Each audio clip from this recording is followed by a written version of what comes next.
So I started DJing in 2007 while I was in college. I was a freshman in college, started working for a DJ company, and then started to branch off on my own. When I finished college in 2010, I'd been DJing for 3 years, and I was full-time at that point because the job I had lined up after college fell through, so I was full-time DJing. I did that for about 2 or 3 years, and then I had to get health insurance, so I started working for PNC Bank part-time while I was still DJing. I did that for 5 years, and in 2017, I left PNC to be a full-time DJ again and haven't looked back.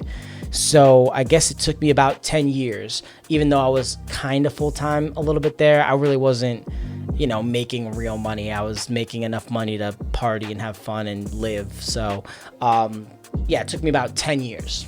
Yes, Buckeye Sounds is correct, Khalif. That was the first company that I worked for as a DJ.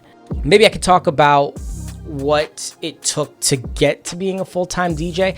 I started in the private event space, and then also started doing like parties at college, and then moved into bars and nightclubs. So I think what helped me was that I had a diverse skill set. Anyone who needed a DJ could probably hire me for their event, unless it was something very, very obscure. So if you needed me for a private event, I could do that. If you need me for a nightclub or bar, I could do that too.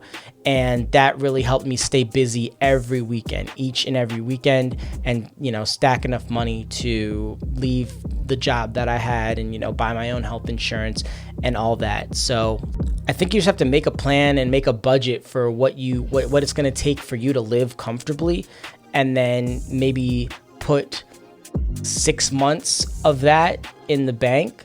And then that way, if something happens, you have 6 months to figure out, do I need to get a new job? Do I need to move? Do I need to get more clients? Do I need to find a new revenue stream? And I think that's a good rule of thumb. If you can have 6 months of living costs in the bank, maybe that you can start to think about going full-time. I don't think that's, when you should go, but that's when you can kind of start to, as long as your calendar is filled.